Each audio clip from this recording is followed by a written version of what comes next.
whenever I do this, it's not set to public. And then once I'm done, I'll set it to public. And I just want to be able to get videos to you guys out more frequently.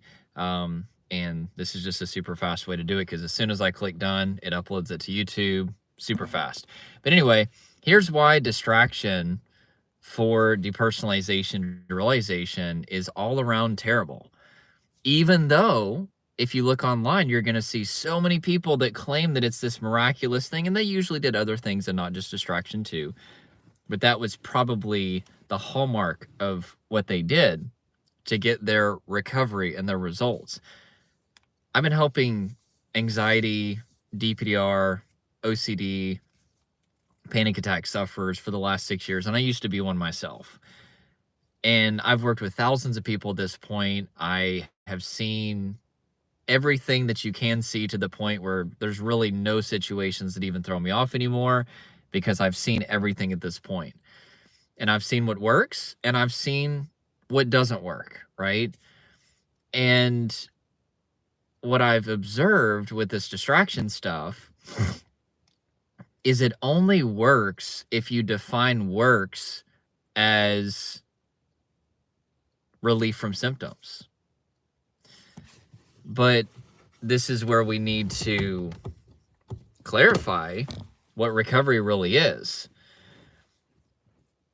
Because getting relief from symptoms doesn't mean that you're recovered. How did you get relief from symptoms, right?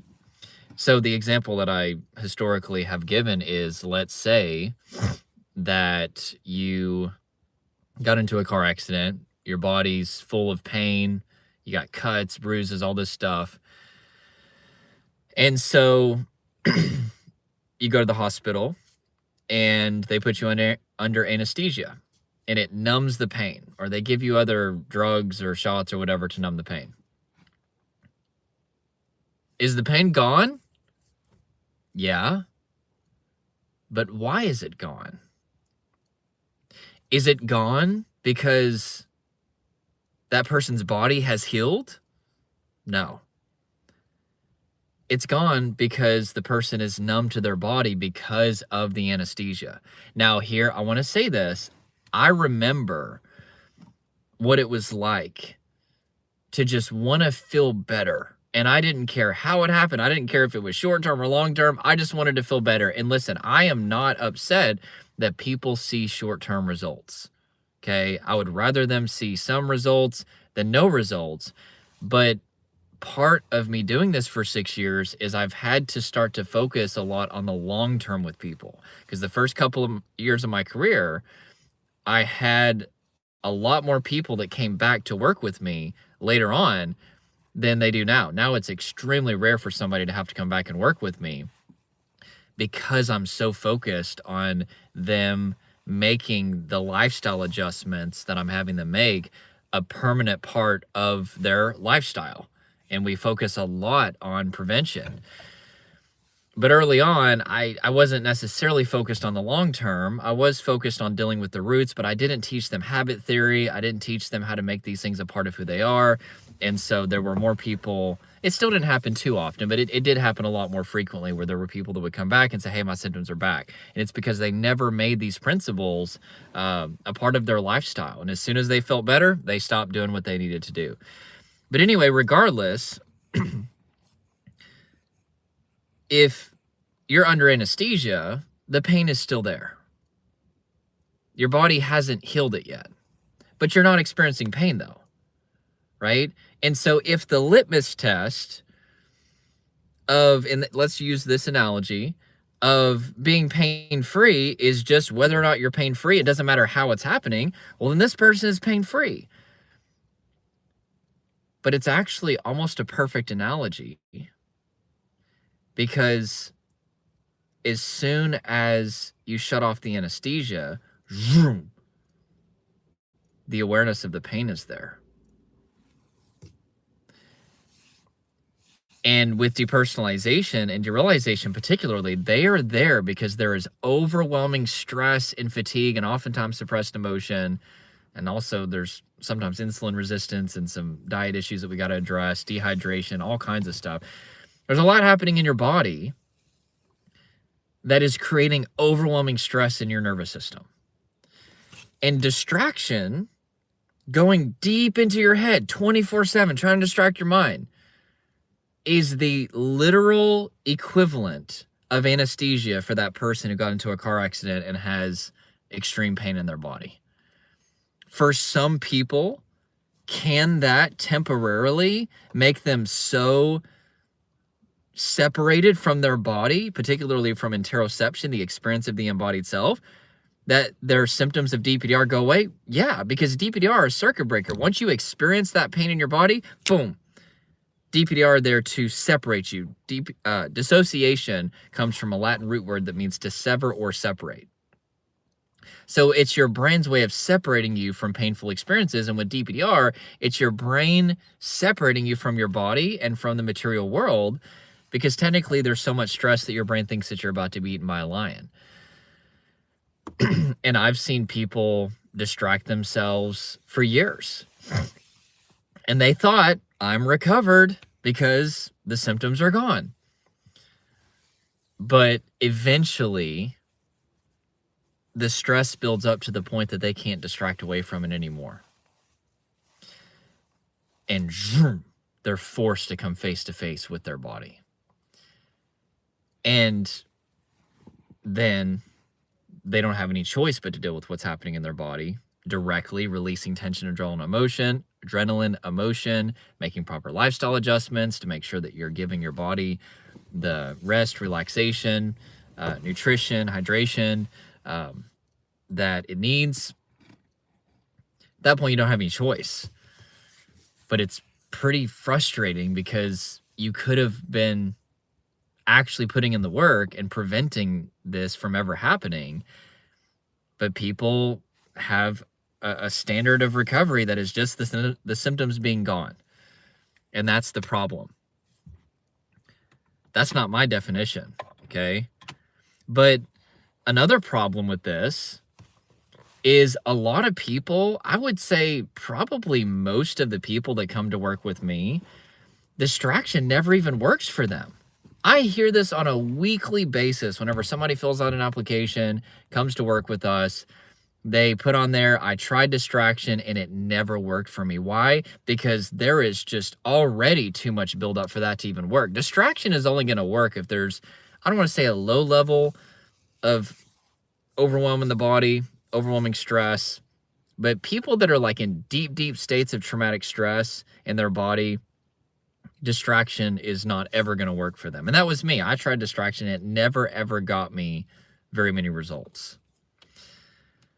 And so with that being said, what is the real definition of recovery? Okay. The real definition of recovery is that the symptoms are gone because you dealt with the root, which are things happening in your body. And for most people, they need a lot of co-regulation, which is what I do a lot with my clients, building hope in them, building a secure attachment relationship with them, validating their experience is really important, because you probably feel like you're going crazy. Nobody understands you. People can invalidate your experience. It's often been said that co-regulation precedes self-regulation. But anyway, I also give people the neuroscience of what's going on. It helps strip away fear and shame from the symptoms and resistance of the symptoms. And then, of course, we got to face your life. That's a big part of recovery, too. No more avoiding your life, because whatever you avoid, your brain assumes is a lion trying to eat you. And then a big thing that I do with people is just basic, healthy disciplines. It's funny. There's this girl, maybe you can let me know in the comments below. Her first name is Barbara, but you've probably seen a lot of videos, kind of an older lady, and she talks a lot about health and nutrition. And I would do an impersonation, but it'd probably be terrible. She'd be like, you need to eat more plums. I don't know if she says that, but you get what I'm saying. She just wrote a book, and I saw it on TikTok, and all the stuff that she told people to do is stuff that I'm teaching people to do in my program and what I do every single day. She mentioned hydration, exercise, vitamin D, nutrition. My God, I did not understand how important nutrition is. Clean your diet up.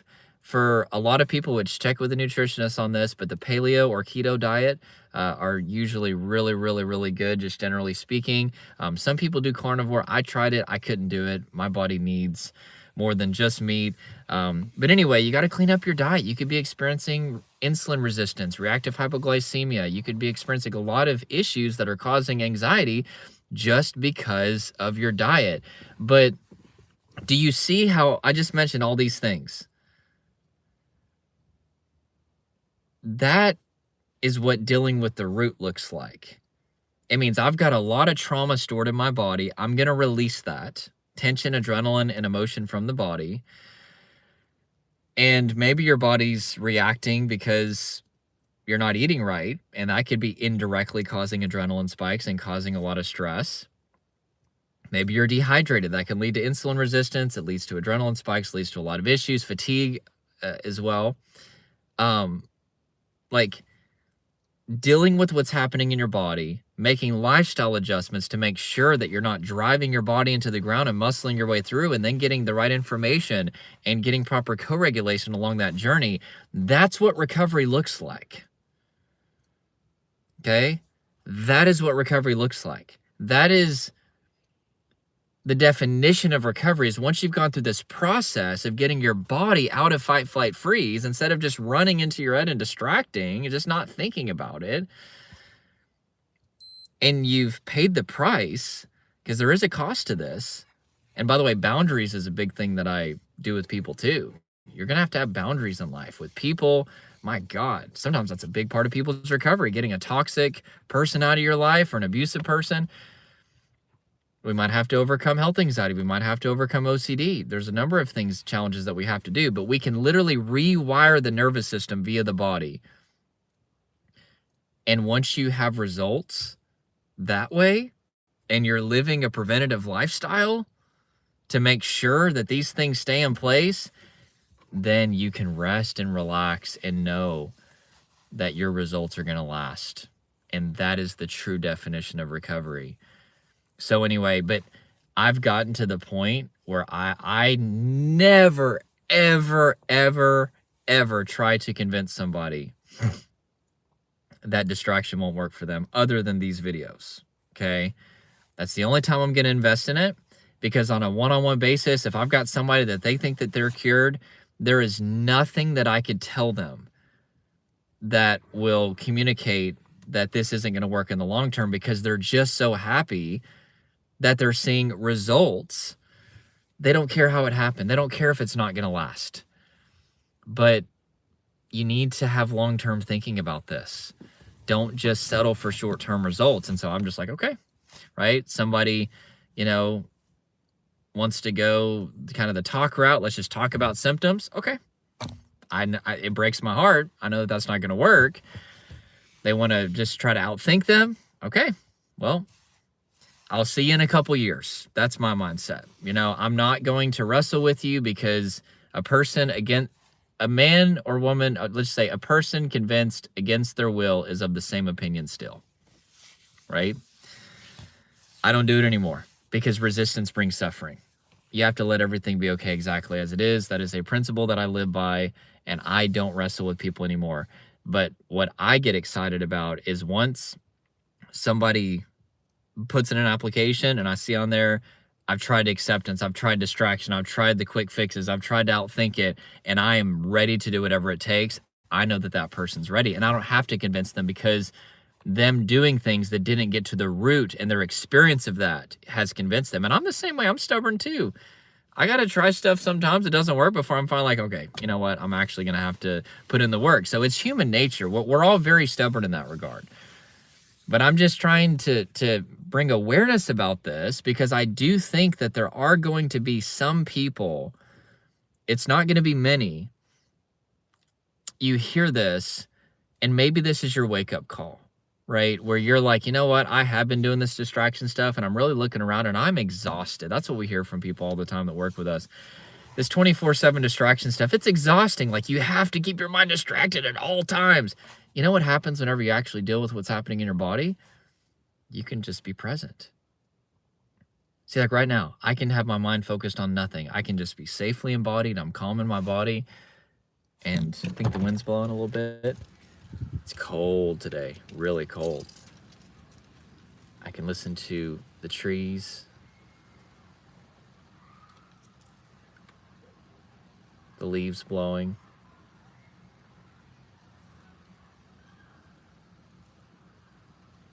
And I can just be present.